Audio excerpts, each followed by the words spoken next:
a gente sabe que tem vários graus de lipedema. Todos eles são cirúrgicos? Então, o 1, ele é opcional. Até porque operar mama e operar o abdômen é opcional.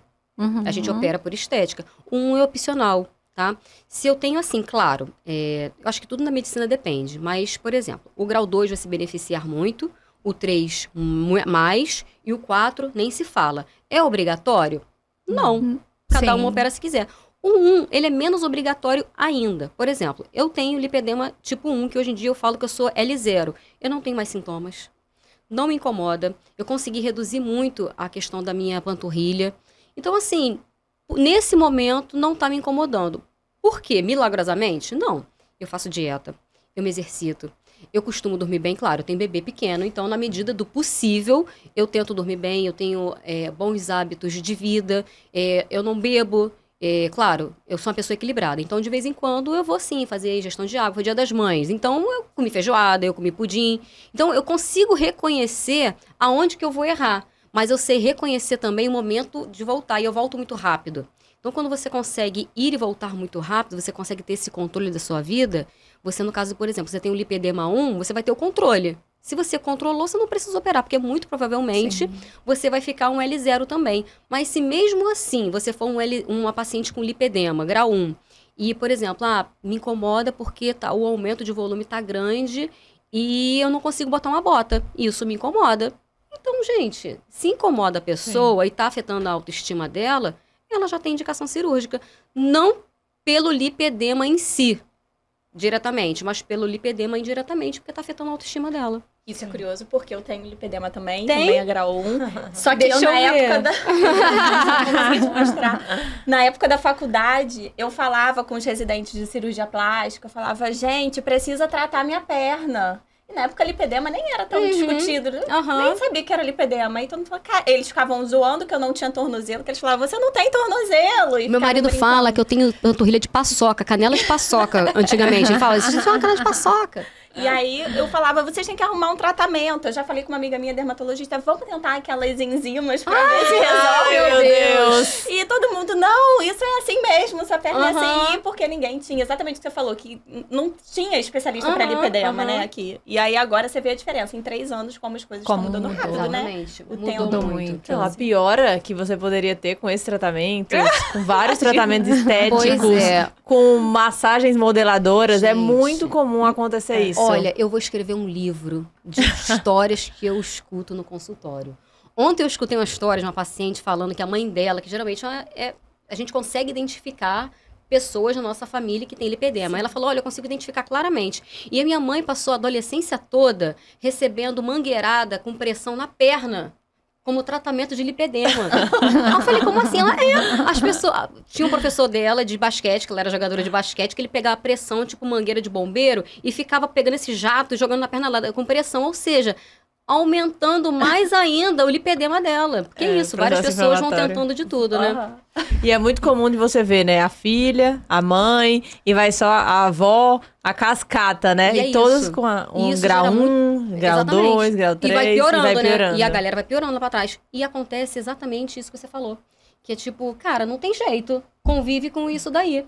Beleza, você, de uma certa forma, você foi tratando isso, você foi entendendo que isso era desse jeito, então talvez você foi ali fazendo uma dieta, você já engravidou? Não.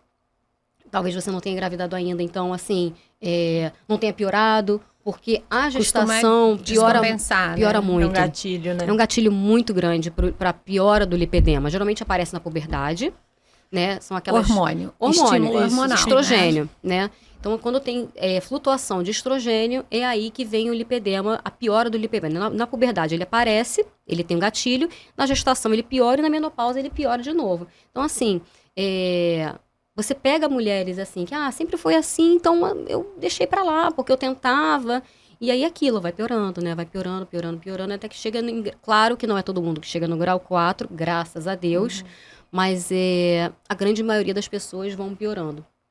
E quando os pacientes chegam diretamente para você, Juliana, quando que você encaminha para o cirurgião vascular? Para ver até outras patologias associadas, assim como o lipedema também. A gente sabe que o lipedema está altamente associado à doença venosa, né? Sim. Então, assim, sempre peço Doppler e linfocintilografia eu só peço quando eu vejo indicação. O paciente chega lá, eu vejo que ele tem um edema nos pés, então eu vou lá e vejo que ele está positivo, então beleza.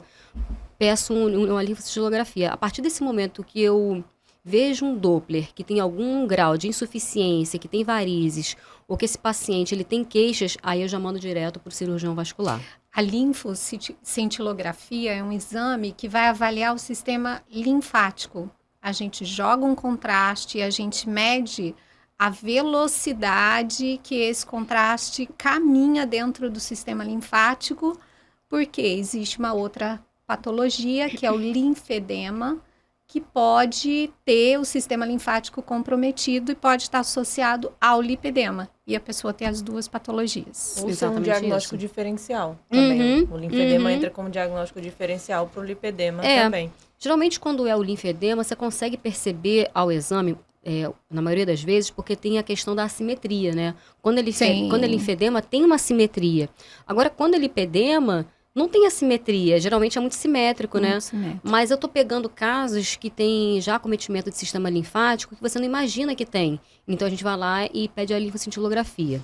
Eu queria saber o seguinte, também. sobre... Não pode, mas geralmente ele é diferente, né? Muito dificilmente... Na verdade, acho que a mais característica da diferença do lipedema pro linfedema é que o linfedema, ele tem um acometimento do pé.